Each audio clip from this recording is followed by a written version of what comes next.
ceux que tu n'as pas vus. Ceux qui sont morts n'étaient pas moins importants que toi. N'étaient pas moins intelligents forcément. Mais toi, Dieu t'a donné la vie. Ce matin, tu es là. Est-ce que tu peux manifester ta vraie joie? Quand tu chantes quelque chose et que tu ne les penses pas, tu ne les vis pas, tu n'as rien fait. Nous sommes venus célébrer Dieu. Est-ce que tu peux célébrer Dieu avec joie et dire réellement je suis dans la joie? Est-ce que tu peux penser à quelque chose, voir quelque chose? Allons-y, come on.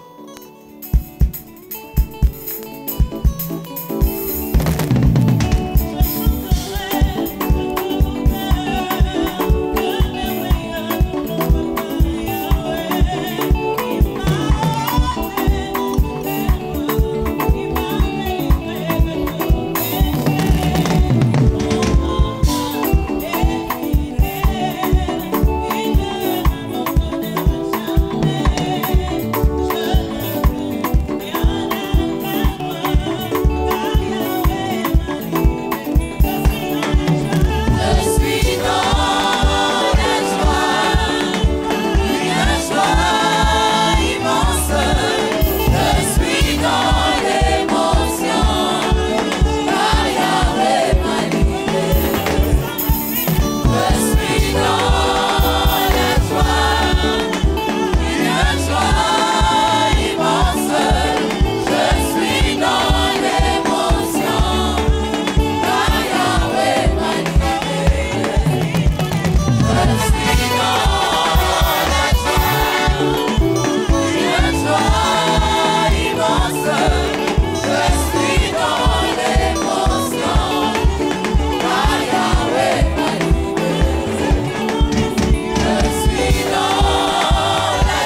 terre, je n'entends rien. Acclame le roi. Acclame celui qui vit éternellement. Acclame le ressuscité. Acclame le véritable. Oh, est-ce que quelqu'un peut le faire bien avec des cris de joie, avec des cris de célébration? Alléluia. Oh, alléluia. Merci Jésus, merci Jésus. Nous te célébrons Jésus, nous te célébrons ce matin. Nous sommes venus te rendre un culte Yahweh. Un culte qui te plaise, un culte qui te plaise. Sharabaye Karebosha. Béni sois-tu le roi, béni sois-tu le Seigneur de gloire. Oh, alléluia. Est-ce que tu peux lever tes mains là où tu es et lui dire les plus belles paroles que tu as? Est-ce que tu as des phrases à lui dire ce matin? Est-ce que tu as des mots à lui dire ce matin? Dis-lui combien tu l'aimes, dis-lui combien il est bon, dis-lui combien il est merveilleux. Ne rate pas ton culte ce matin. Vas-y, adore-le. Rends-lui un culte agréable. Sharabayabake. Je te bénis, Yahweh. Je te célèbre, Yahweh. Mon âme te loue, papa. Nul n'est comme toi, nul n'est semblable à toi. Nul n'est fidèle comme toi.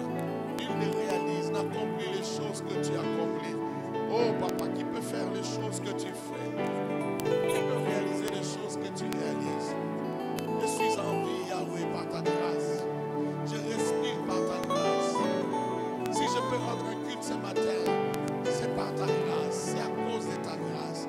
Tu es bon, tu es bon. Sharabababose. Tu es bon, tu es bon. Tu es merveilleux, mon amour. Tu es merveilleux, la joie de mon cœur. Tu es merveilleux, le Seigneur de ma vie. Tu es merveilleux, celui qui vit éternellement. Tu es merveilleux, celui qui fait des choses qui dépassent, oh Dieu, mon entendement. Des choses qui dépassent mon intelligence. Oh, alléluia, laisse-moi t'adorer. Laisse-moi te dire que tu es bon. Laisse-moi te dire, oh, Ramashakaya Bosha. Laisse-moi te dire, alléluia, que tu n'es pas un homme. Tu n'es pas un fils d'homme. Alléluia, tu ne fais pas les choses à la manière des hommes. Tu as ta manière de faire les choses. Tu as ta manière de réaliser, d'accomplir les choses. Reçois ma reconnaissance, Yahweh. Reçois la reconnaissance de mon cœur. Un cœur qui t'adore, un cœur qui te bénit. Oh, Marabashanderebo, Shanderebo.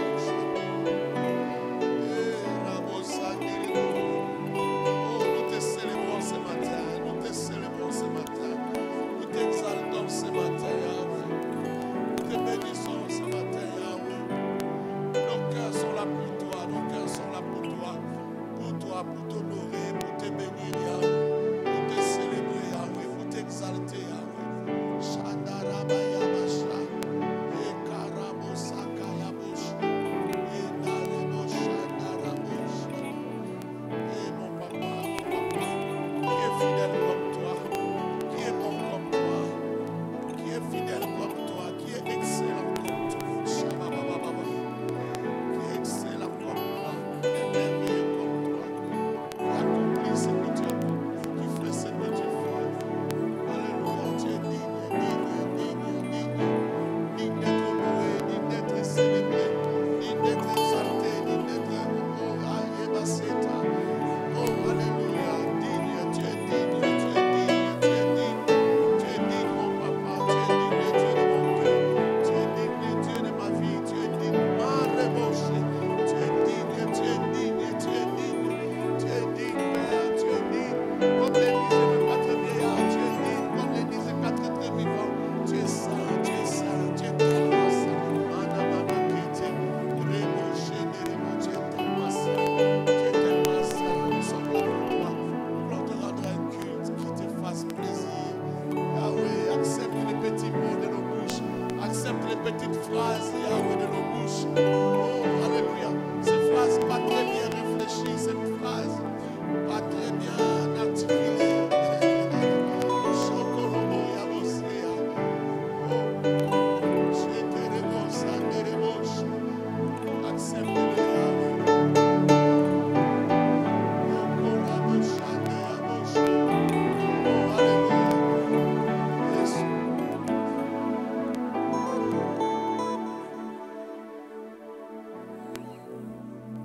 Que la salle chante avec moi. Nazana nwelenge na bolingo na yebiko lingate. Chante-le fort.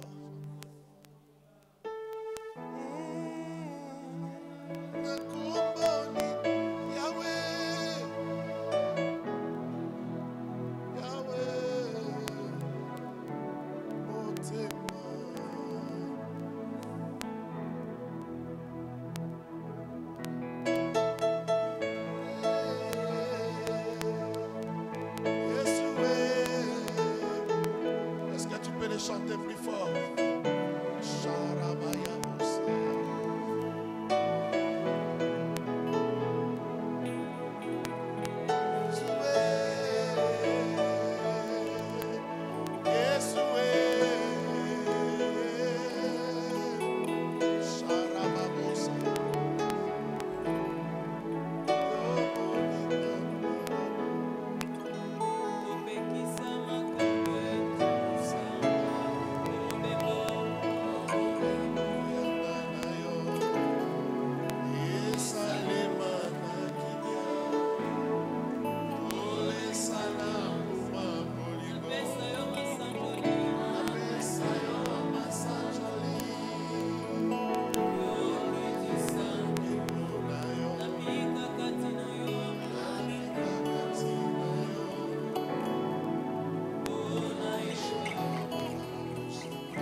que tu peux les chanter encore?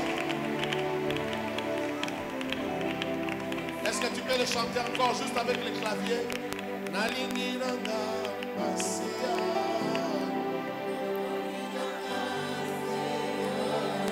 Yahweh.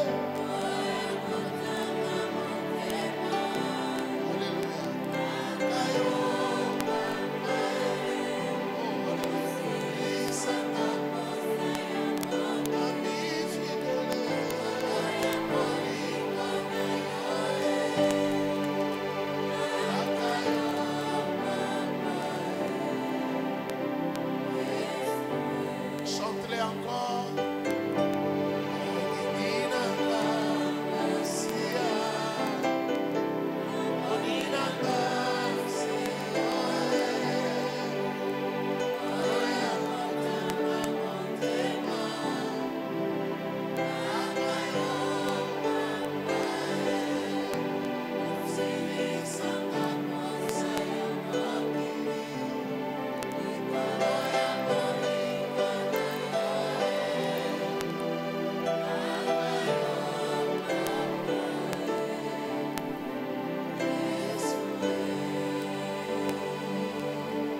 Demande au Seigneur de te parler ce matin. Que le Seigneur se révèle à toi. Prie le Seigneur. Prie, Seigneur, nous voulons t'écouter, adorateur. Nous voulons entendre de toi, entendre de ta parole, entendre de ta voix. Charabamosia. Entendre de ta voix, entendre de ta sagesse, entendre, oh Dieu, de ta vie, recevoir ta vie. Bénis-nous, Seigneur, par ta présence, par ta gloire. Bénis-nous, Papa. Bénis-nous, Seigneur de gloire. Bénis-nous. Bénis-nous, Jésus. Oh, la bouche. Bénis-nous, Père. Bénis-nous, Marie. Bénis-nous, Yahweh. Merci, Seigneur. Gloire à toi, Seigneur Jésus. Gloire à toi, Seigneur Jésus. Amen. Amen. Merci, Adonai.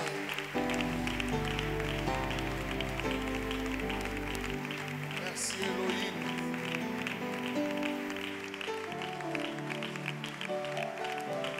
Est-ce que c'est Jésus que tu acclames? Est-ce que c'est Jésus que tu acclames? Alléluia. Merci, Seigneur. Voilà, il y a des places vides qui se dégagent là-bas avec les codim qui va, avec les enfants qui vont à l'écodim. Remplissez les salles, les places vides. Si vous êtes au-dessus, vous voulez descendre, vous pouvez aussi les faire. Remplissez les places vides. Ne laissez pas une chaise vide devant vous, s'il vous plaît. Rapidement. Rapidement, ne laissez pas une chaise vide devant vous.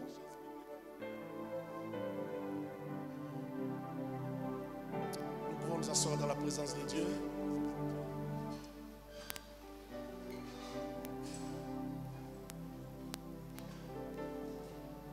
Gloire au Seigneur Jésus.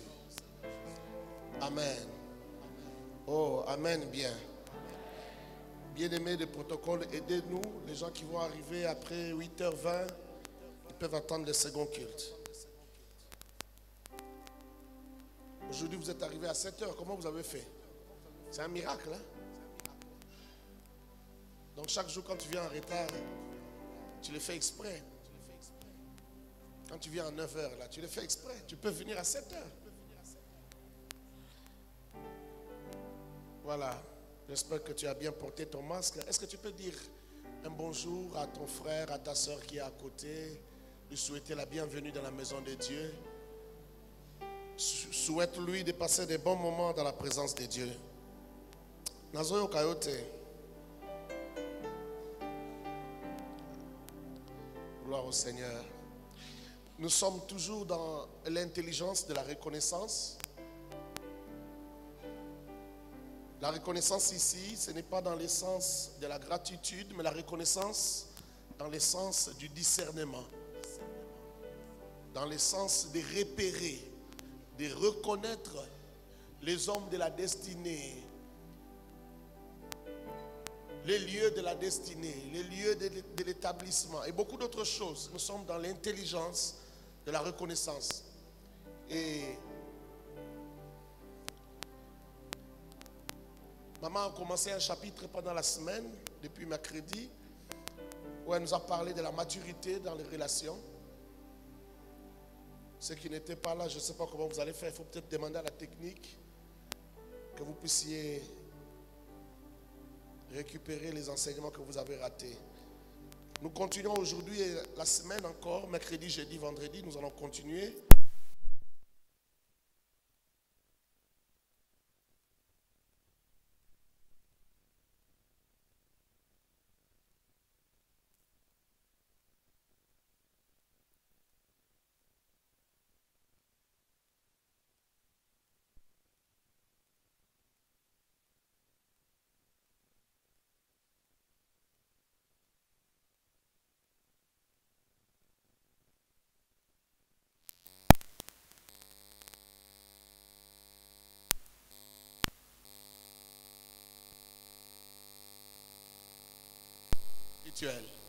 Si tu n'es pas un homme spirituel, tu ne peux pas comprendre les mystères de l'alliance.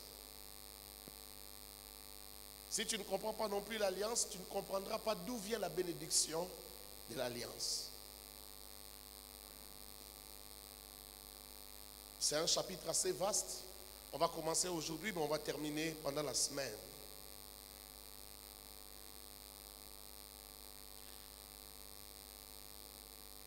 Alors, pour comprendre les mystères de l'alliance, comme je disais, il faut comprendre le fonctionnement des opérations spirituelles. Beaucoup de chrétiens, un grand nombre quand même, sont enfants de Dieu, mais ne comprennent pas certaines choses, certaines opérations spirituelles. Par exemple, ils ne savent pas que lorsqu'ils élèvent les mains dans la prière, c'est un rituel. Lorsqu'ils se mettent à genoux, c'est un rituel. Ils ne le savent pas. Lorsqu'ils prient pendant que tout le monde dort, c'est un rituel. Ils ne le savent pas. Et beaucoup d'autres choses. Les opérations spirituelles, il y en a de toutes sortes. Si vous ne croyez pas en la guérison, par exemple, vous ne croyez pas au miracle, comment vous allez comprendre les alliances? Alors, l'alliance c'est quoi? Je parle de la bénédiction de l'alliance. L'alliance c'est quoi? L'alliance ici, c'est une entente ou un traité divin ou entre les divins et l'homme. Dieu a fait une alliance avec Abraham. Dieu a donné une alliance à Israël par Moïse. Et Dieu a fait une seconde alliance avec Jésus-Christ. Dans la Bible, il y a beaucoup d'alliances et beaucoup de formes d'alliance. Peut-être que tu connais l'ancienne alliance et la nouvelle alliance. La première alliance et la deuxième alliance. Ce sont là les grandes alliances que j'appelle les alliances du salut. Mais il y a aussi des petites alliances que Dieu a fait avec les hommes. Et parmi les petites alliances, il y a aussi des alliances entre les hommes. Dans la foi ou dans les domaines spirituels, deux personnes peuvent faire alliance. Et il y a beaucoup d'exemples dans la Bible.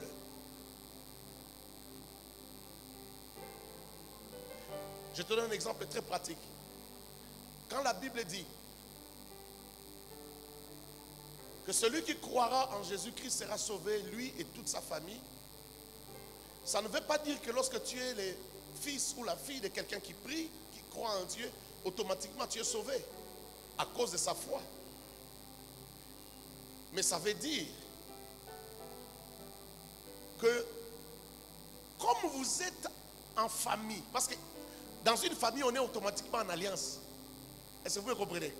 Entre un père et ses enfants, c'est une alliance naturelle, une alliance de sang. Parce que lorsqu'on parle d'alliance, on voit les sangs. Est-ce que tu me saisis? Je veux que tu me suives bien. Je suis en train d'aller doucement pour que tu comprennes mon introduction, sinon tu ne comprendras pas tout le reste. Alors, toute personne qui vient au Seigneur, qui donne sa vie au Seigneur, à cause de son alliance avec Dieu, sa famille aussi a le droit de bénéficier de cette alliance. Maintenant, ça va devenir l'affaire de Dieu, parce que c'est une alliance. Lorsqu'on fait une alliance, on se promet des choses, on s'engage à faire certaines choses. Et comme c'est la parole de Dieu, qu'est-ce qui va se passer? Dieu va créer des circonstances et des événements pour que les autres membres de ta famille pour lesquels tu pries et avec qui tu es en alliance viennent aussi au Seigneur. Quelqu'un m'entend? Quelqu'un m'entend? Là, c'est une démonstration de l'alliance. C'est un exemple très pratique pour que tu comprennes comment ça fonctionne les alliances. Je disais que dans ta famille, le fait que vous avez le même sang, vous êtes déjà en alliance. Parce qu'on parle d'alliance lorsqu'il y a des sangs. Il n'y a pas d'alliance sans écoulement de sang. Les alliances dont je parle ici, ce sont les alliances du sang. Et Christ, dans la nouvelle alliance, dans la grande alliance dans laquelle nous sommes, a versé son sang à Golgotha pour établir une alliance entre nous et les pères.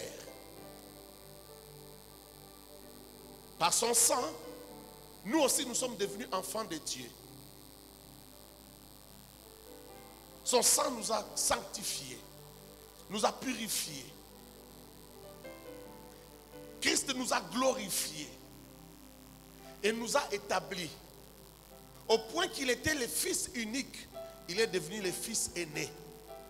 À cause de son sang à Golgotha, donc à cause de l'alliance, nous aussi nous sommes devenus fils de Dieu. Lui, il est le fils aîné et nous sommes ses frères. Est-ce que je parle à quelqu'un? Est-ce que je parle à quelqu'un? Les alliances, c'est la manière de faire de Dieu. Lorsque l'homme a péché dans les jardins d'Éden et qu'il s'est rendu compte qu'il était nu, la femme aussi s'est rendue compte qu'elle était nue. La solution qu'ils ont trouvée, c'était de couper des feuilles de figuier et de se couvrir. Mais lorsque Dieu vient, lorsqu'ils reconnaissent leur mal, qu'est-ce que Dieu fait? Dieu fait les choses à la manière de Dieu. Il tue un animal, il verse le sang et il le couvre. Simplement pour préfigurer les choses. C'était la typologie des choses qui devaient venir. Pour vos péchés, désormais, c'est par le sang que vous serez couverts. C'est par le sang que vous entrerez en alliance. Parce que vous n'êtes pas dignes par vous-même. Vous ne méritez pas la vie pure. Vous ne méritez pas la vie de sainteté. Vous ne pouvez donc pas être sauvés. Alors, vous serez sauvés par l'alliance. Quelqu'un me comprend? Nous sommes sauvés par l'alliance. Parce que toi, tu ne mérites rien. Comme tu ne peux pas y arriver, même si on te prêchait comment, tu ne sauras pas te sanctifier et être sans tache comme Jésus-Christ. Alors quelqu'un d'autre va te donner ses mérites à lui. Comment est-ce qu'il va te donner ses mérites? Si tu entres en alliance avec lui. Quelqu'un m'a compris? C'est ça le principe de l'alliance. Chacun s'engage à faire quelque chose. Voilà, toi tu vas te soumettre à moi, tu vas me ramener tous les impôts, tu vas me faire ceci et cela, et moi, je vais te protéger. Je vais mettre mon armée à ton service. Les alliances. Il faut comprendre les alliances pour comprendre la bénédiction de l'alliance. Je disais que les grandes alliances existent, comme la première alliance avec Moïse et la seconde alliance avec Jésus-Christ de Nazareth. Mais avant ça, il y avait déjà des alliances parce que la Bible dit très clairement que Dieu a fait alliance avec Abraham. Et la même alliance, il a juré comme serment à Isaac. La même alliance, il en a fait une loi pour Jacob. Et la même alliance, il a bonifié avec le peuple d'Israël. Psaume chapitre 105, versets 8 à 10. Psaume chapitre 105, versets 8 à 10.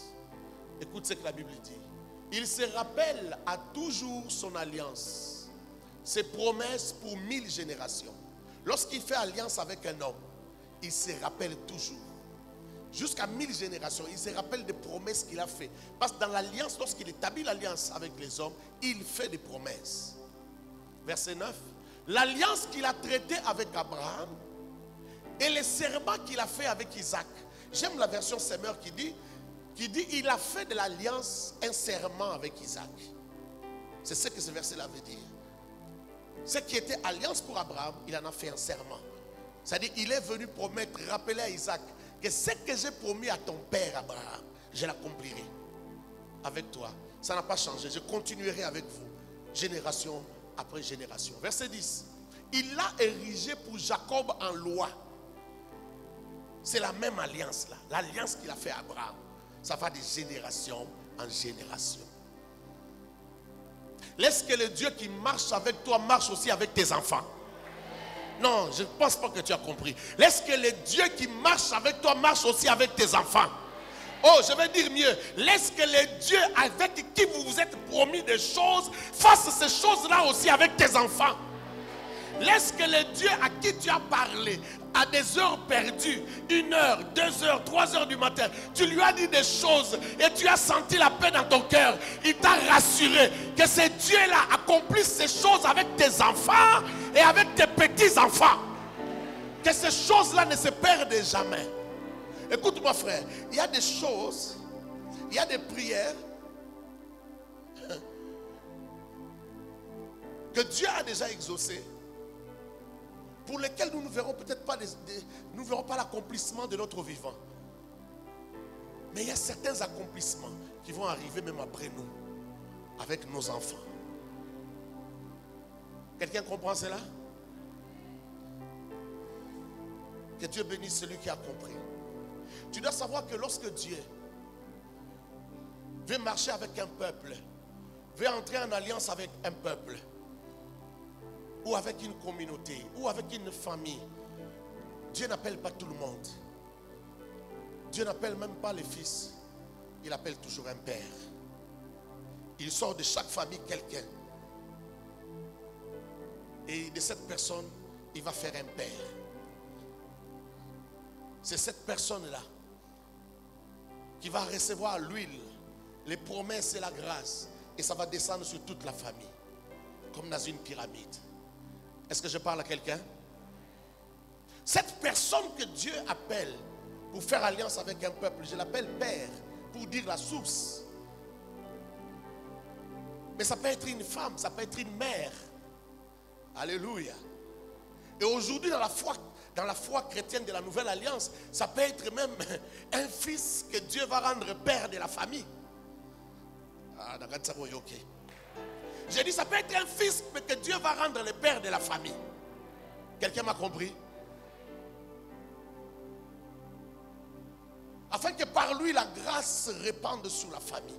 Afin que par lui, la bénédiction se répande sur la famille. J'aime le Dieu de la Bible. Il a sa façon de faire les choses. Quand tu marches avec Dieu, fais un effort de le connaître. Fais un effort de savoir comment ça fonctionne. Comment sont ses principes et ses lois.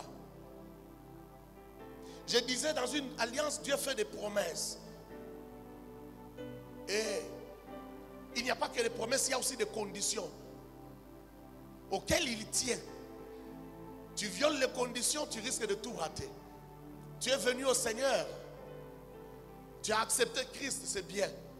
Mais si tu ne marches pas dans la crainte de Dieu, tu vas rater l'enlèvement de l'église. Et pourtant tu es venu dans l'alliance, dans la grande alliance du salut avec Dieu. Mais tu dois honorer ta part de responsabilité. Souvent à l'église nous parlons de ce que Dieu va faire, de ce que Dieu doit faire dans sa part de l'alliance. Mais nous parlons très peu de ce que nous devons faire pour Dieu. Il y a des conditions et nous négligeons souvent la partie condition, des choses que nous devons faire. J'espère que tu as retenu cela. Je n'aurai pas le temps pour entrer en détail là-bas. Et les paroles qui ont été prononcées lors de cette alliance, lors du contrat, les paroles que Elohim a prononcées sont des bénédictions. Comprends ça très bien. D'où la bénédiction de l'alliance. Ce que Dieu a dit lorsqu'il a fait alliance avec toi, les promesses qu'il a faites, c'est ça la bénédiction de l'alliance. Et cette bénédiction, tu vas la vivre dans l'accomplissement de l'alliance avec Dieu ou des promesses de Dieu dans l'alliance. Ces bénédictions-là ne sont pas seulement pour toi qui as fait alliance avec Dieu, mais ces bénédictions sont aussi pour tous ceux qui vont faire aussi alliance avec toi. Car lorsqu'un homme fait alliance avec un autre homme, ils se partagent la vie, ils se garantissent des choses. Si un riche fait alliance avec un pauvre, ils font alliance si leur alliance est sincère et qu'ils deviennent un. Parce que l'alliance sert à rendre un. Deux parties, à rendre deux parties. Si un pauvre normalement entre en alliance avec un riche, le pauvre aussi devient riche. Clair ou pas clair? Simple. Écoute, regarde dans les mariages. Les mariages, c'est une alliance. C'est le modèle d'alliance par excellence. Un homme et une femme, lorsqu'ils se marient, c'est une alliance. C'est la première alliance que Dieu a instituée. L'homme et la femme. Et cette alliance-là aussi est une alliance de sang. C'est pourquoi on demande à la femme d'être vierge, de se marier vierge. Parce que lorsqu'ils vont consommer leur union, leur alliance, le sang doit couler. C'est une alliance de sang. Donc c'est l'alliance type pour que tu comprennes c'est quoi une alliance. Lorsqu'un homme riche épouse une femme qui vient d'un quartier, un quartier, je ne sais pas, perdu, je ne sais pas de quel nom. Cette femme-là, dès le moment qu'elle entre en alliance avec cet homme, elle n'est plus pauvre. Vrai ou faux? Maître, c'est ça ou c'est pas ça? Cette femme-là n'est plus pauvre. Surtout s'ils choisissent la communauté des biens. Au mariage civil, c'est fini. Cette femme-là n'est plus pauvre. Vous osez provoquer le divorce 5 jours après, elle va partir avec des biens. Sa famille va s'enrichir. Quelqu'un me comprend? Alors vous devez comprendre ces choses. Vous devez comprendre ces choses-là.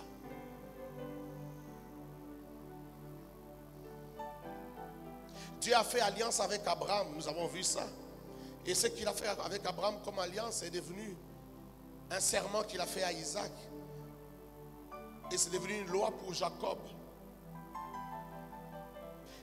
Hébreux chapitre... J'aimerais parler de la bénédiction. J'ai introduit juste sur l'alliance pour que tu comprennes. Je vais parler de la bénédiction. Et la semaine, je vais revenir sur les mystères de l'alliance. Parce qu'il y a beaucoup de choses à dire sur l'alliance. Je reviendrai sur les mystères des alliances pour que tu comprennes la bénédiction et l'alliance. Maintenant, j'entre dans la bénédiction.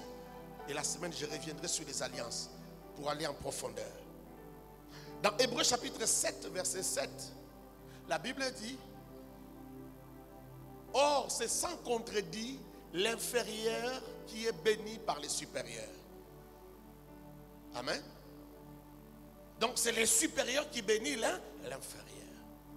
Dans l'alliance avec Dieu, c'est Dieu qui nous bénit.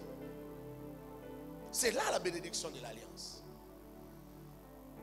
Maintenant, lorsque Dieu a fait des membres de famille père, c'est-à-dire il a fait de lui une source d'alliance. Il a fait une alliance avec lui. Cette personne-là devient aussi supérieure pour tous les autres membres de sa famille.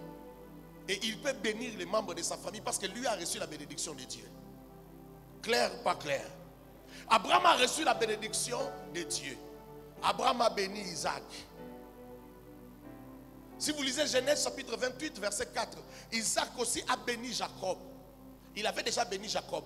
Mais au verset 4 du chapitre 28, lorsque Jacob doit fuir son frère Ésaü,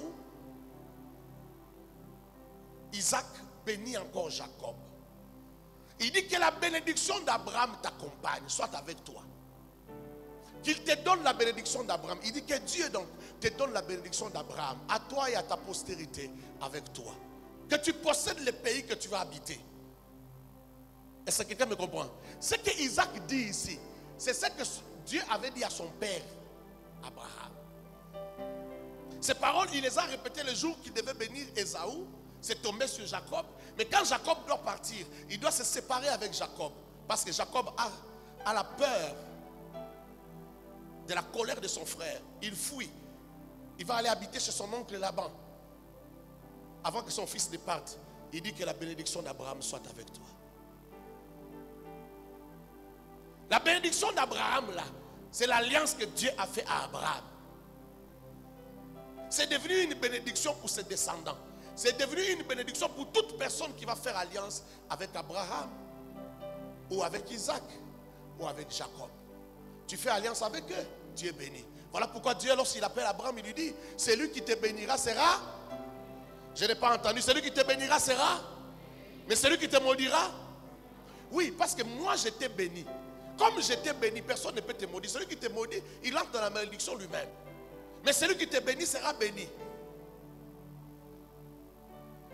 En d'autres mots, toute personne qui reconnaît la bénédiction qui est sur toi, toute personne qui reconnaît l'alliance que j'ai fait avec toi sera bénie. Toute personne qui vous apportera des offrandes sera bénie. Toute personne qui fera du bien à Israël sera bénie. Est-ce que je parle à quelqu'un? Toute personne qui soutiendra Israël sera bénie.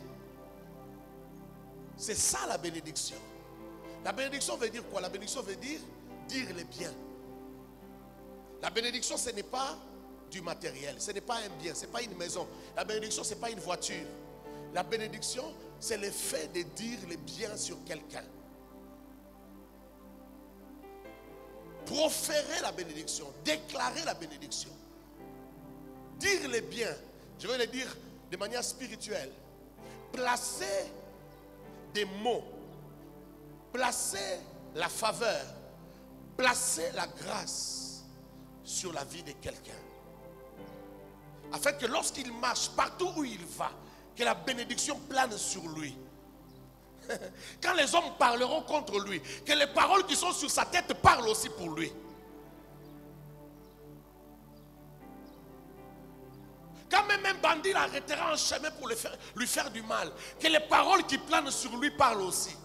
Ces paroles-là n'arrêtent pas de parler. Ces paroles parleront jusqu'à la fin de ta vie. Et ces paroles parleront sur tes descendants jusqu'à la 1000e génération. Ce sont des paroles qui ne s'arrêtent pas. C'est ça la bénédiction. La bénédiction, ce n'est pas un nouveau micro, une nouvelle voiture, je ne sais pas, une veste. Oh, Dieu m'a béni, il m'a donné une veste. Non, la veste n'est pas une bénédiction. Mais la source, ce qui a provoqué cette veste, c'est ça la bénédiction. Ce qui a fait arriver ce costume qu'il a attiré là où il était, c'est ça la bénédiction. Est-ce que je parle à quelqu'un? Est-ce que c'est clair? Alors comprenez que la personne qui doit bénir l'autre doit avoir de l'autorité suffisante. Ce n'est pas tout le monde qui peut bénir tout le monde. Pour bénir, il faut avoir de l'autorité parce que c'est les supérieurs qui bénissent les inférieurs. L'autorité suffisante en termes de spiritualité. Et dans une famille biologique, c'est naturel que les pères aient plus de pouvoir et d'autorité que les fils. Parce que de Dieu, il a reçu le pouvoir d'être le père de cette famille. Donc même un père biologique peut bénir son fils, mais il va se poser un problème. Il a l'autorité suffisante. Mais la deuxième condition pour bénir, c'est qu'il faut posséder ce que tu donnes là. Je parle à quelqu'un? Les paroles que tu places, il faut que tu possèdes ce que tu dis. Si tu ne possèdes pas ce que tu dis, tu ne peux pas le donner. Tu peux bien bénir tes enfants. Maman, écoute-moi. Tu peux bien déclarer des paroles sur tes enfants. Depuis qu'ils sont dans les ventres, pendant qu'ils grandissent, tu dis des bonnes paroles, tu déclares des bonnes paroles. Mais as-tu l'autorité spirituelle? Oui, en tant que parent, tu as l'autorité de parler sur tes enfants. Tu peux engager leur vie. Mais est-ce que tu as ce que tu veux donner à tes enfants? Ce que tu déclares sur eux, est-ce que tu l'as? Est-ce que tu les possèdes toi-même? La possession ici peut être spirituelle, c'est-à-dire invisible, tout comme ça peut être physique. Ce que tu possèdes physiquement, tu peux le donner à quelqu'un avec des paroles. Tu m'as entendu, oui ou non? J'ai dit ce que tu possèdes physiquement, tu peux le donner à quelqu'un sans donner avec la main, tu peux le donner avec la bouche. Mais tu peux aussi posséder des choses qui ne sont pas encore visibles. Moi, je sais que Dieu m'a fait des promesses dans ma vie. Et parmi les choses que Dieu m'a promis, certaines ne sont pas encore arrivées. Je ne les ai pas encore touchées. Mais je peux les donner aussi à quelqu'un parce que je les ai. Quelqu'un me comprend? Ce n'est pas encore arrivé dans ma propre vie. Mais si je les possède, je peux les donner à quelqu'un. Nous possédons des choses invisibles, nous possédons aussi des choses visibles. Clair? Très clair? Maintenant, comment est-ce qu'on peut donner à quelqu'un quelque chose que tu possèdes physiquement, mais tu lui donnes juste par la parole? C'est ce qu'Isaac a fait. Regarde dans la famille d'Isaac, il se crée une guerre, un problème, un mécontentement. Jusqu'au point où Ésaü est prêt à tuer son frère, Jacob. Mais on n'a pas donné une maison. Vous, dans votre famille, vous vous battez. Vous vous divisez à cause de l'héritage que papa a laissé. Vous voulez vous entretuer. Mais il y a d'autres personnes qui veulent s'entretuer, pas pour l'héritage physique, mais pour l'héritage des paroles. Est-ce que je parle à quelqu'un? Ésaü veut tuer Jacob simplement parce que Jacob a reçu les paroles que lui devait recevoir. On veut se tuer ici pourquoi? Pour des paroles. La bouche là n'a pas disparu. Isaac n'est pas mort, Isaac est encore vivant. Mais le problème c'est que la parole est déjà sortie. Et on ne sait pas revenir sur ce qu'on a dit. Les hommes qui ont dit que la parole s'envole, les écrits restent, ont menti. Les paroles ne s'envolent pas. Fais attention à toute parole qui sort de ta bouche parce que les paroles ne s'envolent pas. Dans le monde physique, les paroles peuvent s'envoler. D'ailleurs, aujourd'hui, avec la technologie, même les paroles, ça reste. Hein. Il y a quelqu'un qui a été arrêté cette semaine à cause des paroles. Hein. Vous avez suivi l'actualité, non? Elle ne savait pas qu'on filmait. Hein. Mais comme on a filmé, les paroles sont restées. Et le procureur peut la convoquer, peut l'arrêter. Parce que donc les paroles, aujourd'hui la technologie nous démontre que même les paroles ne s'envolent pas. Mais écoute-moi, dans le monde spirituel, aucune parole ne s'envole. Aucune parole ne se perd. Quelqu'un a compris? Alors fais attention à ce que tu dis. Isaac bénit ses enfants. Il bénit Jacob. Ésaü, lorsqu'il arrive, il crie, il sanglote, il pleure. Mais c'est trop tard. C'est trop tard. Ésaü dit, n'y a-t-il pas une parole pour moi? N'y a-t-il plus rien pour moi? Donne-moi aussi la bénédiction. Pourquoi ce petit frère doit toujours me supplanter? Pourquoi ce petit frère doit toujours prendre le dessus sur moi? Il m'a volé le droit de naissance. Aujourd'hui, il me vole encore. N'y a-t-il rien pour moi? Il dit, il n'y a plus rien. Mais son fils pleure, insiste tellement, qu'il pose quand même la main sur lui. Mais voici ce qu'il dit. Il ne dit pas grand-chose. Il dit simplement que lorsque ton frère te prendra par la nuque, tu enlèveras ta main de dessus ta nuque. C'est la seule bénédiction qu'il reçoit. Il n'a pas la bénédiction d'être supérieur à son frère. Son frère a déjà reçu la bénédiction d'être supérieur à son grand frère. Donc on ne peut pas inverser. C'est sorti, c'est fini. Il n'y a pas moyen de rentrer les paroles. Parce que les paroles ne sont pas que des paroles. Oh. Les paroles sont des maisons.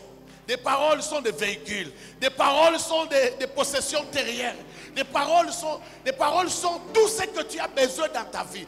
Tout ce que tu as besoin dans ta vie, tu peux les avoir par la parole. Tu peux avoir tout ce que tu cherches par les promesses. Lorsque tu vas aller travailler, ça sera la formalité. Je ne suis pas en train de dire que travailler n'est pas important. Il faut travailler. Parce que c'est la voie que le Seigneur a choisie pour bénir l'homme. Mais lorsque tu travailles déjà avec la bénédiction qui t'accompagne. Quelqu'un me comprend? Allez lire Psaume chapitre 121, si je ne me trompe pas. Je vais retrouver les passages. Pour ça, tu vas aller lire à la maison.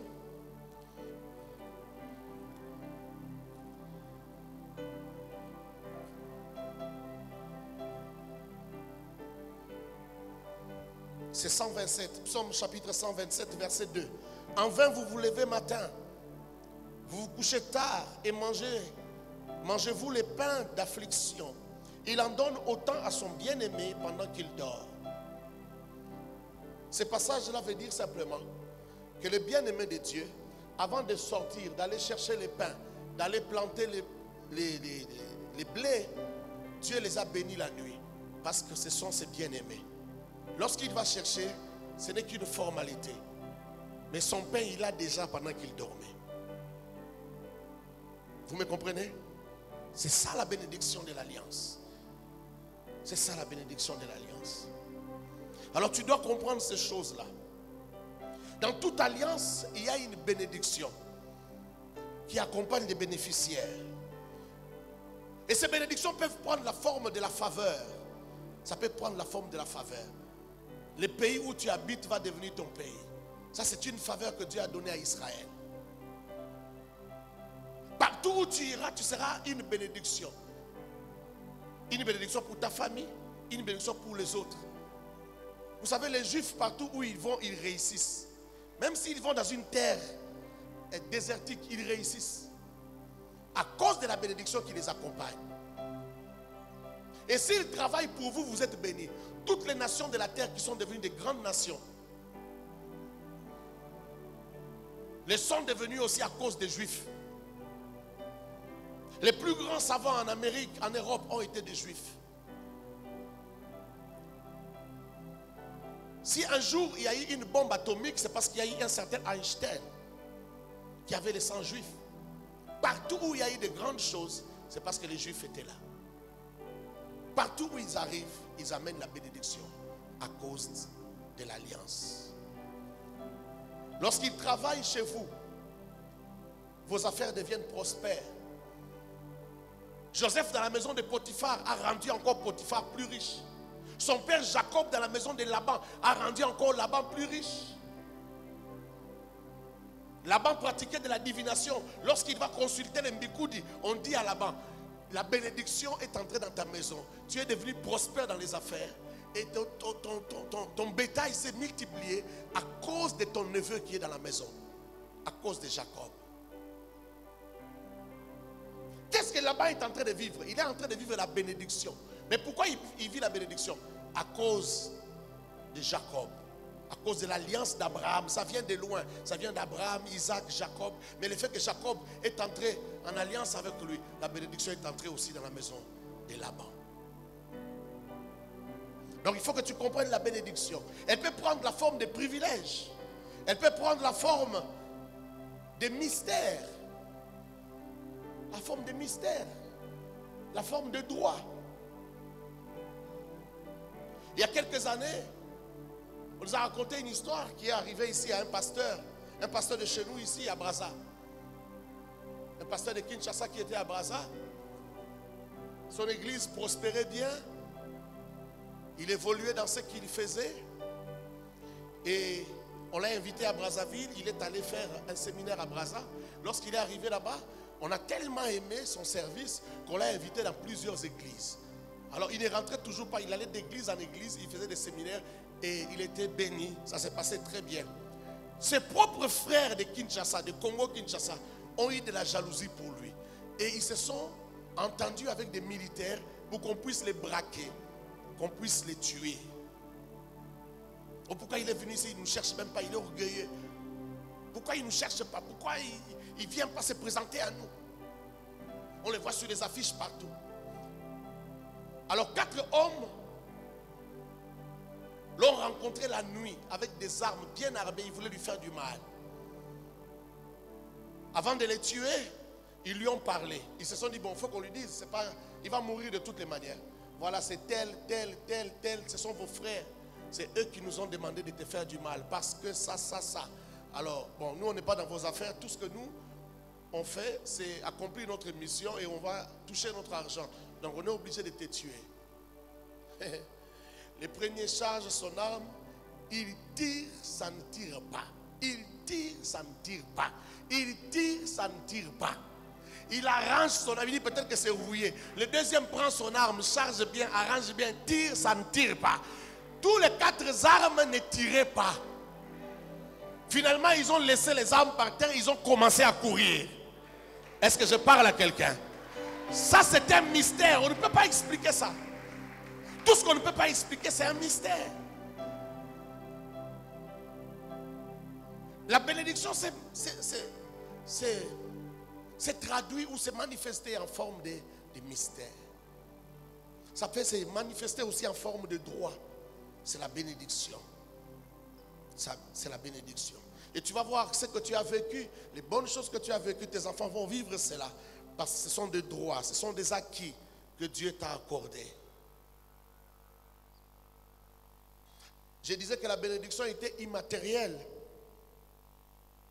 Mais elle contient en elle des choses matérielles.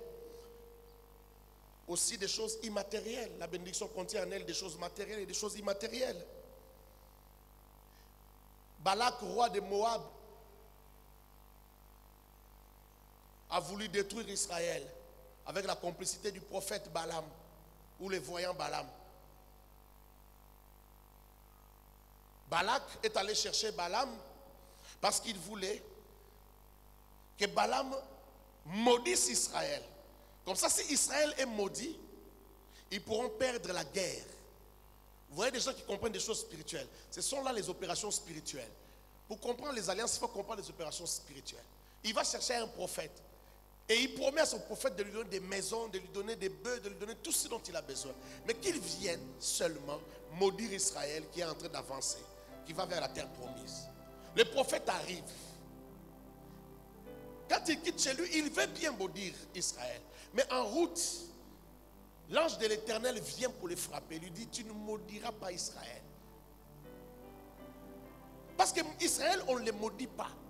Il est en alliance avec Dieu. Tu ne peux pas maudire celui qui est en alliance avec Dieu. On lui autorise quand même à arriver jusque chez Balak. Il arrive chez Balak.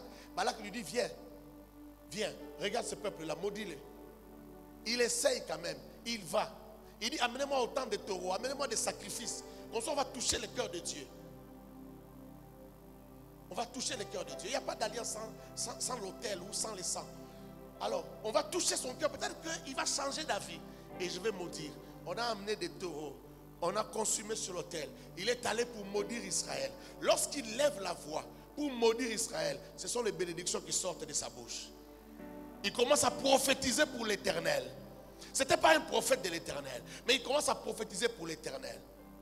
Il dit, oh Israël, qui peut maudire ce que Dieu a béni? Il commence comme ça.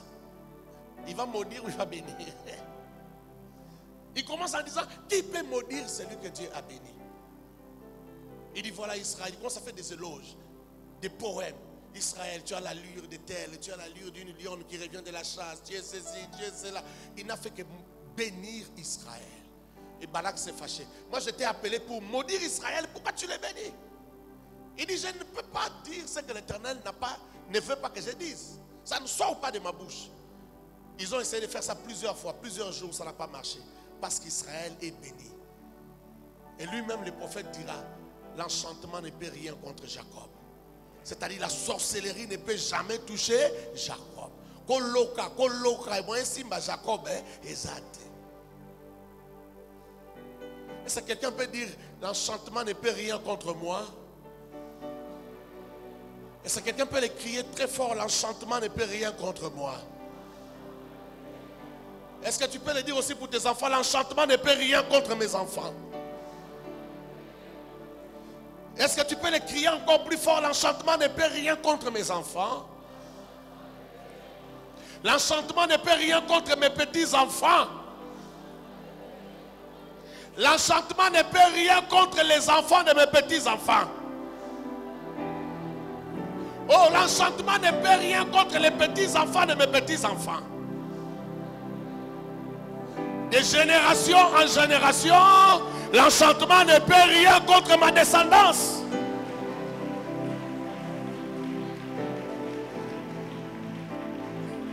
Frère, l'alliance te donne des droits. Mais si tu ignores tes droits, tu risques de ne pas les vivre. Tu peux m'aider à dire ça à ton voisin? Si tu ignores tes droits, tu risques de ne pas les vivre. Dis-le à ton voisin. Tes droits d'alliance, tu dois les connaître. Tu dois maîtriser tes droits d'alliance. C'est pourquoi il faut lire la Bible. Tout ce qui est dans la Bible là, c'est pour toi. Il n'y a rien qui est dans la Bible par hasard. Tout ce qui est écrit dans la Bible, si ce ne sont pas les promesses d'aujourd'hui, ce sont les promesses qui ont été faites dans d'autres alliances, mais ce sont des préfigurations pour toi. Pour que tu saches comment marcher avec Dieu et comment croire en Dieu. Je vais dire quelques vérités, 7 vérités sur la bénédiction, et ce matin je vais m'arrêter par là. 7 vérités que tu dois retenir, 7 vérités importantes sur la bénédiction. La première, c'est celle-ci. La nature de la bénédiction divine qui marche avec vous détermine les genres de personnes physiques ou naturelles que vous allez rencontrer à des moments importants de votre histoire.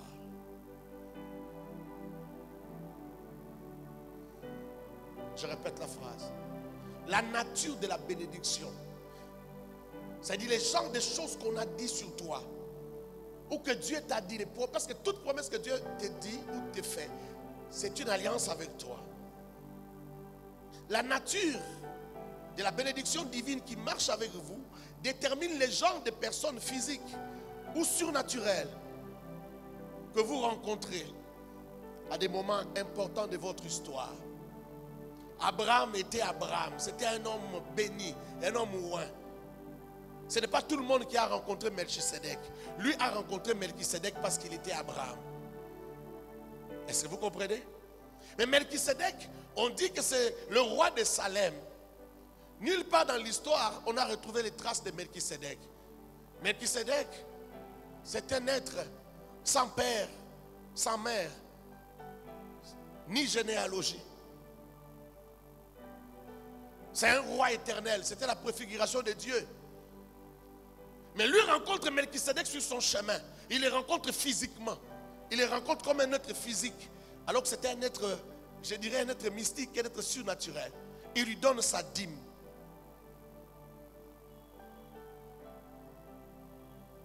Il partage avec lui certains biens.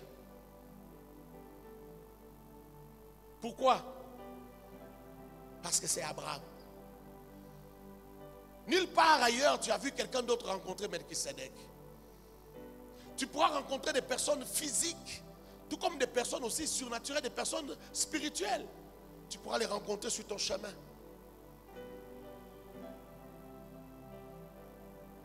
Il y a des gens qui ont été secourus par des anges. Et certains autres n'ont jamais vu d'ange dans leur vie. Tu vois quelqu'un qui vient te secourir, il te parle, il part. Quelques secondes après, tu regardes, il n'y a personne sur la route. La personne a disparu. Parce que ce n'était pas un humain, c'était un ange.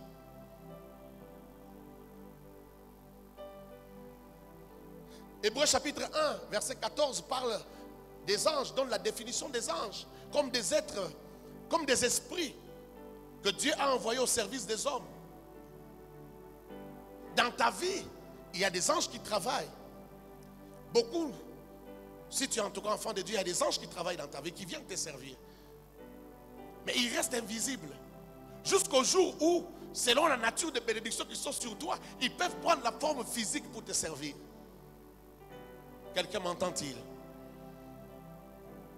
Donc la nature de la bénédiction qui t'accompagne détermine quel genre de personnes tu rencontres. Tu peux rencontrer aussi des personnes physiques, des humains.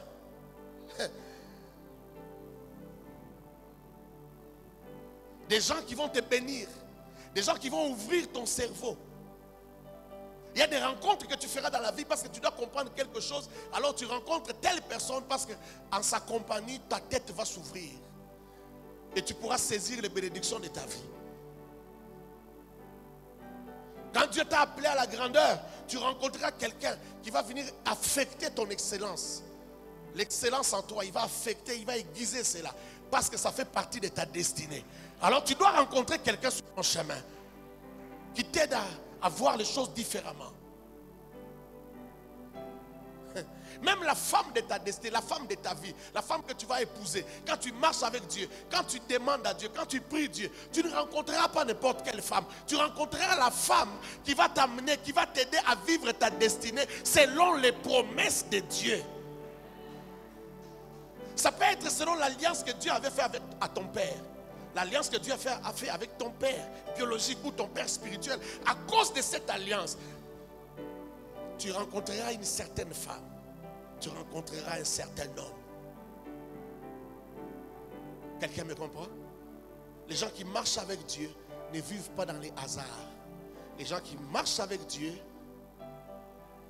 ne connaissent pas les hasards. Dans leur vie, il n'y a pas de hasard. Quand je rencontre quelqu'un dans ma vie, je me pose toujours la question, pourquoi cette personne est entrée dans ma vie? Quand je me sens attiré par quelqu'un, je vais vers quelqu'un, je me pose la question, pourquoi cette personne, cette pièce, ces maillons de la chaîne de la destinée, pourquoi elle existe dans ma vie?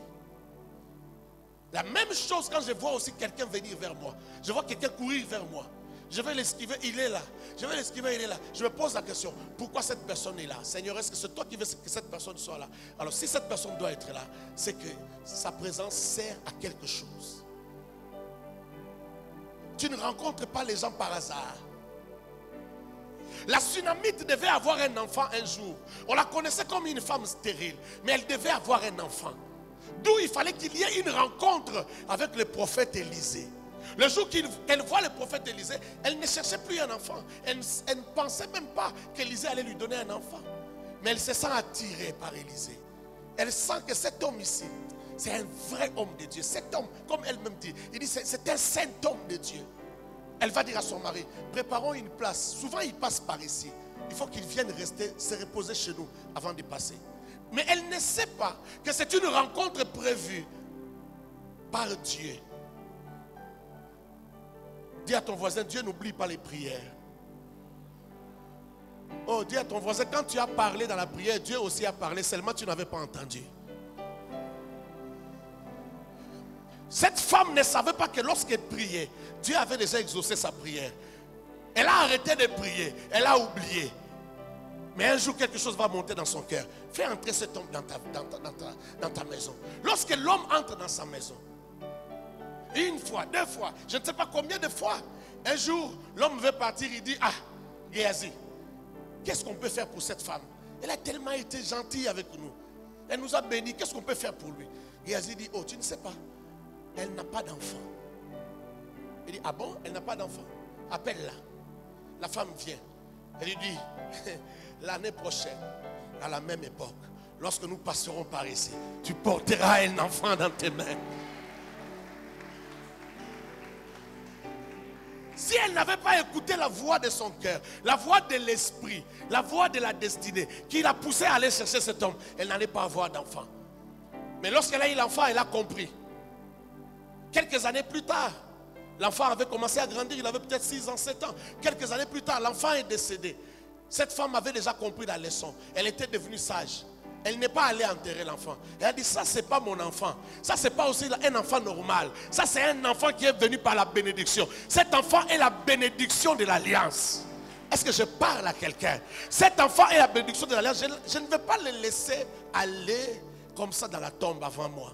Moi je dois mourir avant l'enfant. La Bible dit qu'elle prend l'enfant, elle met sur le lit, elle ferme la porte, elle va déposer l'enfant sur le lit de l'homme de Dieu, là où l'homme de Dieu dort quand il vient chez eux. Et puis, elle demande la permission à son mari d'aller suivre l'homme de Dieu. Son mari lui dit, mais ce n'est pas une fête, ce n'est pas la pleine lune, il n'y a rien. Ce n'est pas le moment de donner des offrandes. Qu'est-ce que tu vas là chercher? Il dit, non, non, non, tout va bien. Tout va bien. Oh mon Dieu, quelle femme révélée. Si les femmes d'aujourd'hui pouvaient être révélées comme ça, tout va bien. Elle n'est pas en train de mentir. Elle est en train de dire ce qu'elle sait. Pas seulement ce qu'elle croit, mais ce qu'elle sait. Elle sait que cet enfant, c'est une bénédiction de l'alliance. Cet enfant ne peut pas mourir. Ce n'est pas moi qui ai demandé l'enfant. C'est Dieu qui m'a donné l'enfant. Ce n'est pas mon enfant. Je n'ai pas eu cet enfant avec mes efforts. Quand elle arrive à la montagne, elle dit, pourquoi tu m'as menti? Elle dit à l'homme de Dieu, pourquoi tu m'as menti? Il dit, quoi? Il dit, est-ce que moi j'avais demandé un enfant? Moi je n'avais pas demandé un enfant. C'est vous-même qui m'avez donné l'enfant. Alors l'enfant est mort.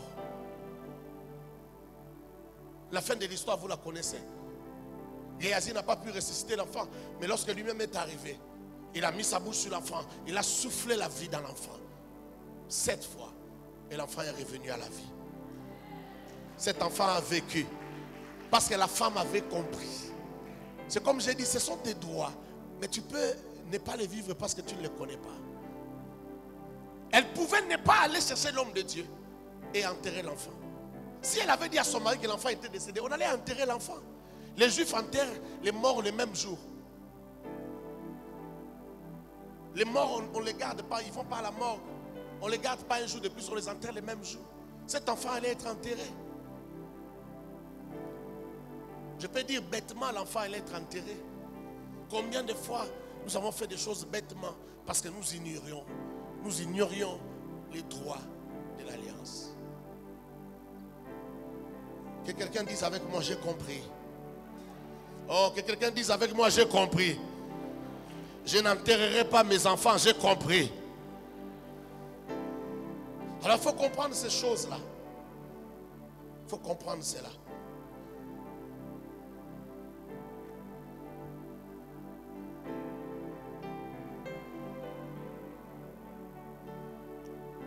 Vous pouvez voir une autre rencontre dans Daniel chapitre 2 versets 24 et 25. Vous savez ce qui s'est passé avec les 4 hommes. Shadrach, Meshach, Abednego et les 4e hommes qui marchaient avec eux. Dans le feu, dans la fournaise. Dans la fournaise.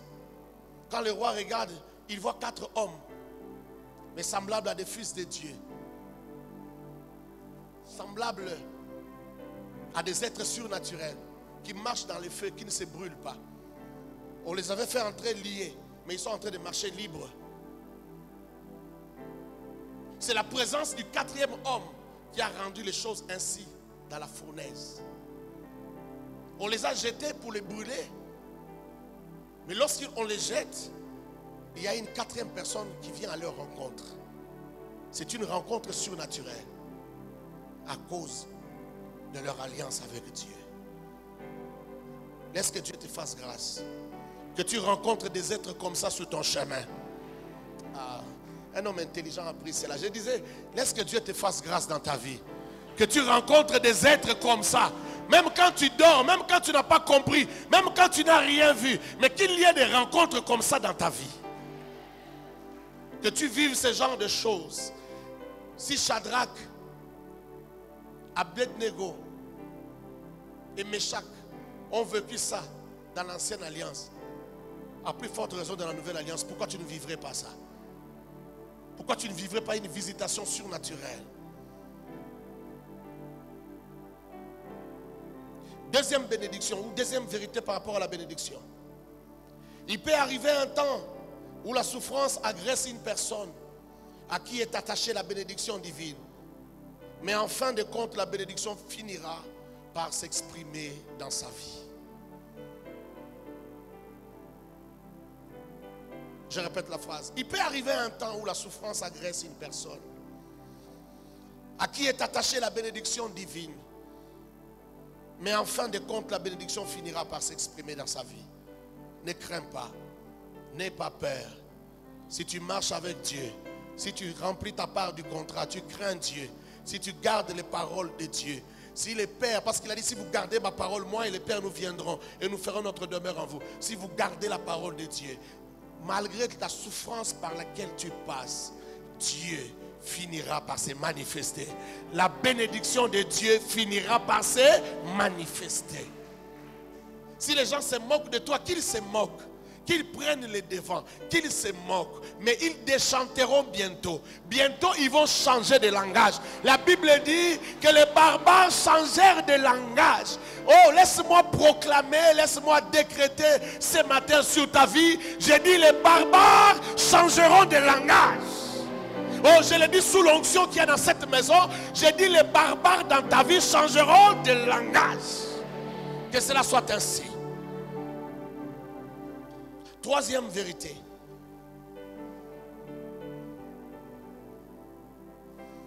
La bénédiction qui accompagne votre vie détermine le temps que vous aurez à vivre sur la terre. Même la vie, même la longueur de la vie ou la durée de la vie est parfois fonction de la bénédiction de l'alliance. Abraham a vécu pendant plus de 170 ans. Alors que lorsqu'il avait 86 ans, il disait déjà à Dieu, Seigneur, je m'en vais sans enfant. Seigneur, je m'en vais sans enfant. Je suis en train de mourir, j'ai vieilli. Je m'en vais sans enfant. Je m'en vais sans enfant. Dieu lui dit, non, je te donnerai un fils. Abraham n'a pas cru. Il a fait un enfant comme sa femme lui a demandé avec Sarah, avec Agar. Mais à 100 ans, Dieu lui donne un fils. Et à cause de ce fils-là, Abraham a vécu encore 70 ans, plus de 70 ans. Sarah est décédée, Abraham s'est marié encore. Et Abraham a eu même des concubines. Et il a fait des enfants encore. Lui qui se croyait aller mourir. Lui qui disait, oh, mais ça fait longtemps que j'ai été dans la tente de Sarah. Quand on dit à Sarah que vous aurez un enfant, il dit, comment on aura un enfant? Mon mari ne vient plus dans ma tente. Ça fait longtemps qu'on a abandonné ces histoires-là. J'ai des mains, j'ai des ceci et de cela. On a abandonné. J'ai des pieds, tout ça. Ça fait longtemps. Voici la phrase qu'il a dit. Est-ce que mon Seigneur aura encore du désir afin qu'il vienne vers moi? Les mêmes là. Non seulement que le désir est venu, est entré. Non seulement que le corps est redevenu, a repris de la vigueur. Mais après la mort de Sarah, il a fait encore des enfants. Il a eu encore des femmes. La force de l'alliance, la bénédiction de l'alliance peut te donner une longue vie. Peut prolonger ta vie. Ah, je ne sais pas si c'est à qui que je parle. Si c'était à Melbourne, quelqu'un aurait saisi cela. Si c'était je ne sais pas dans quel pays, quelqu'un aurait pris ça pour lui. Je sens que le confinement est encore en toi. Tu n'es pas encore vraiment retourné à l'église correctement. Je sens que tu es encore dans le confinement. Qu'est-ce que Dieu te fasse grâce. J'espère que l'entendement n'est pas obscurci. J'espère que ça entre. Ça entre, hein? Ça passe, hein? 4. Je suis en train d'aller vite. Les passages, il y en a plusieurs. Pour le 3e point, tu peux prendre Genèse chapitre 21, verset 5. Genèse 21, 5. Pour la 2e vérité sur la bénédiction, tu peux prendre Genèse 15, 13 à 14.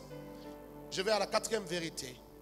La bénédiction détermine la nature et la taille des combats ainsi que les ennemis de votre vie. La bénédiction détermine la taille des combats et des ennemis que vous allez rencontrer sur le chemin de votre vie. Quand vous rencontrez trop de problèmes, vous rencontrez trop de combats, ne dites pas que vous êtes maudit. Vous n'êtes pas maudit. Vous êtes plutôt béni.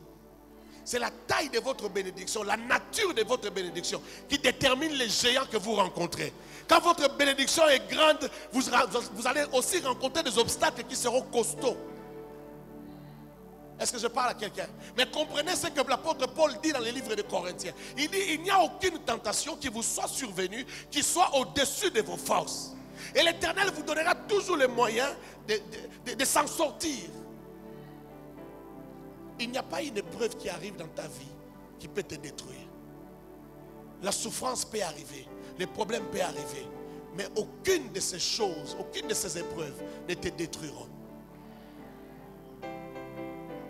Les problèmes que tu rencontres sur ton chemin, lorsqu'il est très grand, comprends que la taille des promesses, la taille de la bénédiction qui marche avec toi est aussi très grande.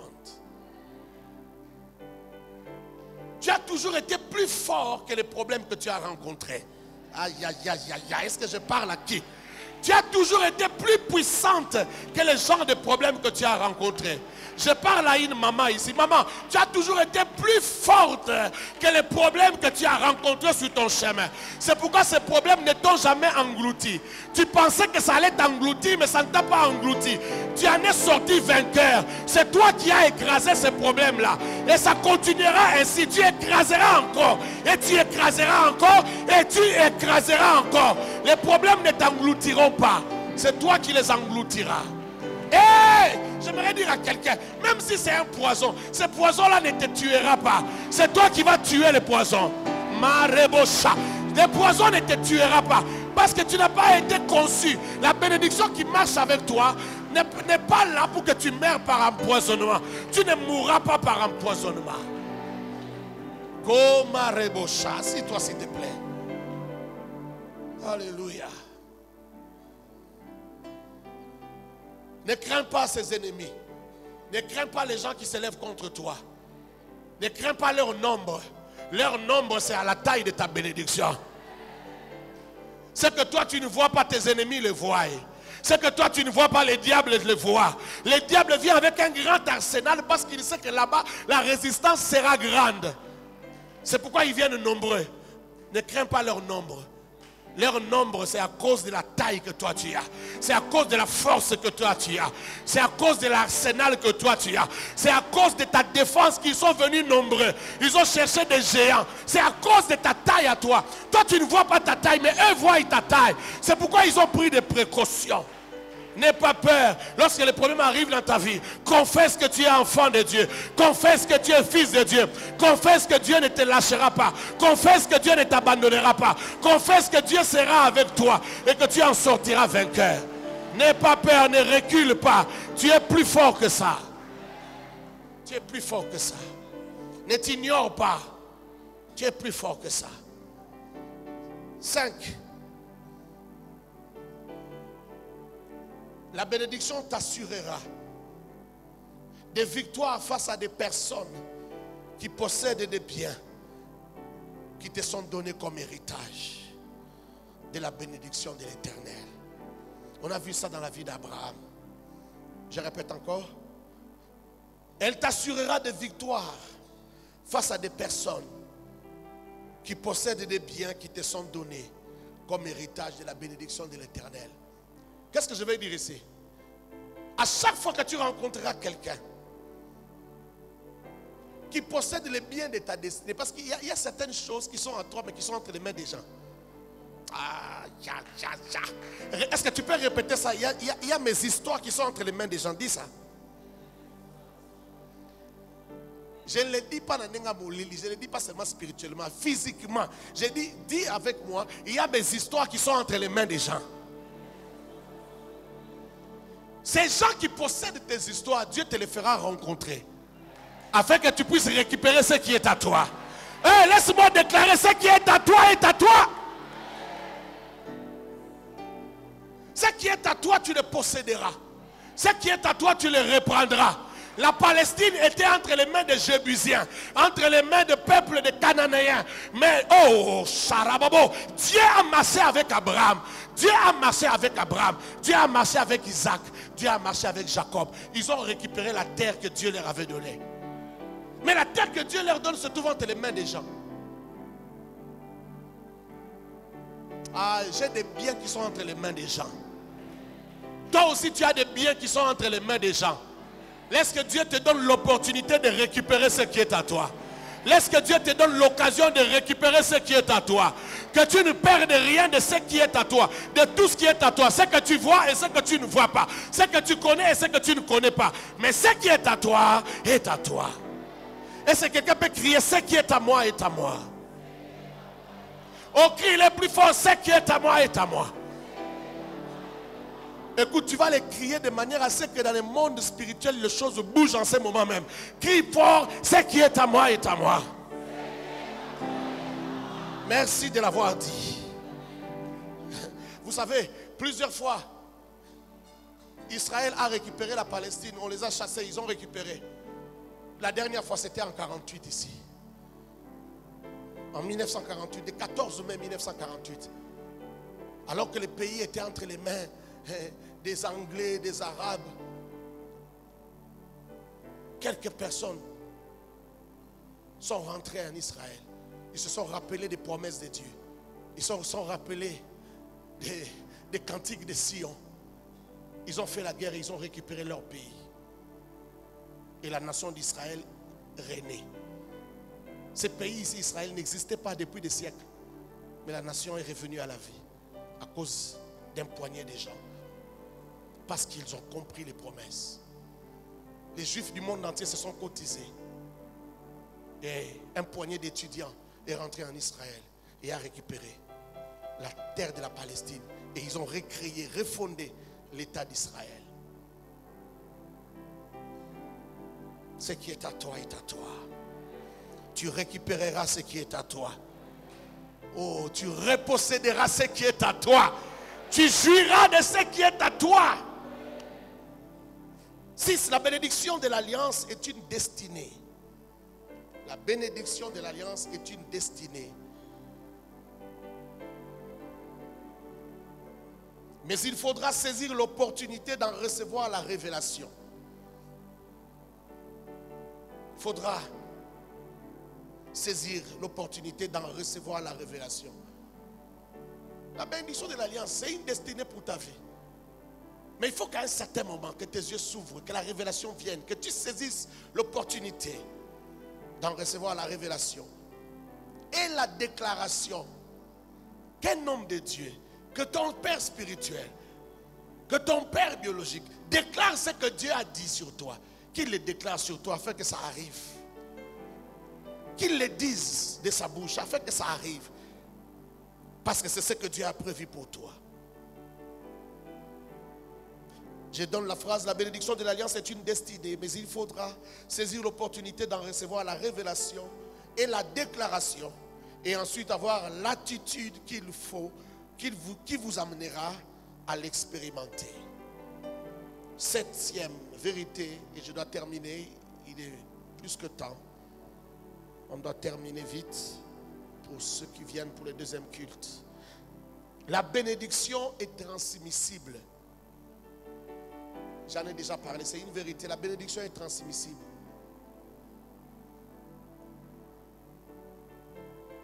Ce que vous possédez en forme immatérielle, en forme invisible ou en forme physique, vous pouvez le donner à quelqu'un. Tout ce que vous possédez, vous pouvez le donner à quelqu'un. Vous avez la latitude de le donner à quelqu'un. Même si c'est dans la forme spirituelle, vous pouvez le donner à quelqu'un. Donc la bénédiction de l'alliance est aussi transmissible. Que Dieu rajoute une grande bénédiction à sa parole. Que Dieu te bénisse abondamment. Qu'il t'amène dans les hauteurs. Qu'il t'amène à atteindre le sommet. Qu'il t'amène à vivre les choses qu'il a prévues pour toi. Qu'il t'amène à expérimenter les choses qu'il a prévues pour ta destinée. Ne rate pas ta destinée. Ne rate pas ta vie. Vis ta vie. Possède tout ce qui est à toi. Expérimente tout ce que Dieu veut que tu expérimentes. Ne passe pas à côté de ta vie, mais que tu vives ta vie. Je décrète ce matin que Elohim marche avec toi. Oh, je décrète ce matin que Elohim marche avec toi. Que tu vives des choses personnelles avec Elohim. Que tu le connaisses par toi-même. Que tu connaisses le Seigneur par toi-même. Que tu le vives dans les secrets et que tu le vives en public. Que tu vives sa main dans les secrets. Que tu vives aussi sa main en public. Que le témoignage de Dieu marche avec toi. Que le témoignage que tu es fils de Dieu accompagne ta vie. Que le témoignage que tu es fille de Dieu accompagne ta vie. Là où tu es, lève tes mains et parle à Dieu. Confesse les choses que tu as entendues ce matin. Si ta foi a été saisie, dis ce que ta foi a compris ce matin. Dis ce que ta foi a saisi ce matin. Vas-y, parle. Parle, parle. Lève tes mains s'il te plaît. Parle à Dieu. Confesse la vérité. Proclame la vérité.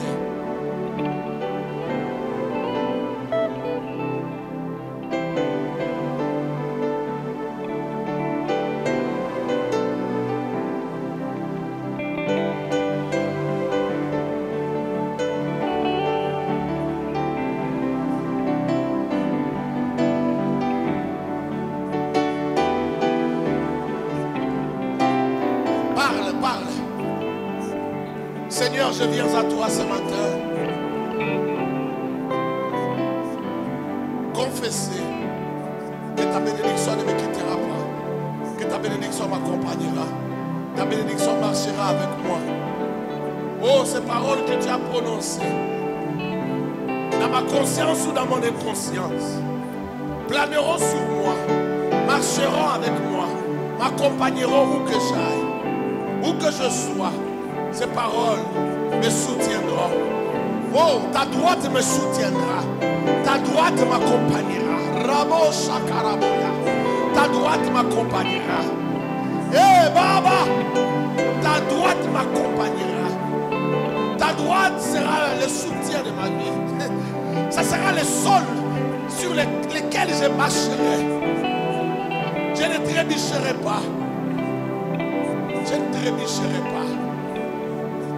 Jésus, ta grâce m'accompagnera. Et toutes les bénédictions arriveront dans ma vie, comme tu l'as dit, comme tu l'as promis. Ces choses que tu as promis, tu les feras. Oh, ces choses que je n'ai pas encore vues, oh, je les verrai. Dans mon ministère, les choses que tu as dit, je les verrai. Je n'ai pas encore fini de voir. Oh, je ne crois même pas que je suis arrivé à la moitié des choses que tu as dites. Mais je n'ai pas oublié ces choses, Seigneur. Je les attends toujours. J'attends te voir à l'œuvre. J'attends voir tes promesses s'accomplir. J'attends voir tes promesses se réaliser. Je crois. Ce matin, je vais te dire que je crois, Seigneur. Non seulement que je crois, mais je le sais. Je le sais. Ma prière, Seigneur, pour mon frère, pour ma soeur, qui est dans cette salle ce matin, c'est que rien des promesses que tu lui as faites ne tombe à terre. Qu'aucune promesse ne tombe à terre. Shabababosa. Papa, laisse que l'atmosphère surnaturelle, que l'atmosphère spirituelle en ce lieu soit propice pour que ces choses prennent corps dans sa vie. Shabababosa. Pour que ces choses prennent corps dans sa vie. Que ces choses deviennent réalité. Shabababo. Que ces choses deviennent réalité. Que ces choses deviennent réalité. Que ces choses deviennent réalité.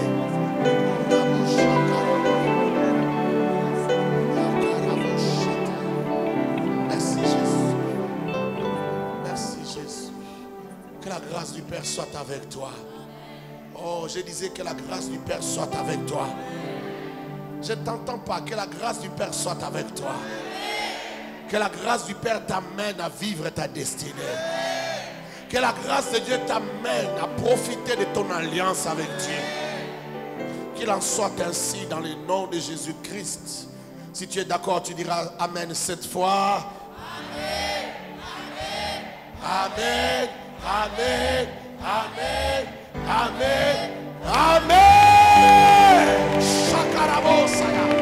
Merci Jésus. Merci Jésus. Nous pouvons nous asseoir. Bénisse abondamment. Waouh. On a déjà perdu l'habitude de faire des cultes. On doit courir maintenant derrière les temps.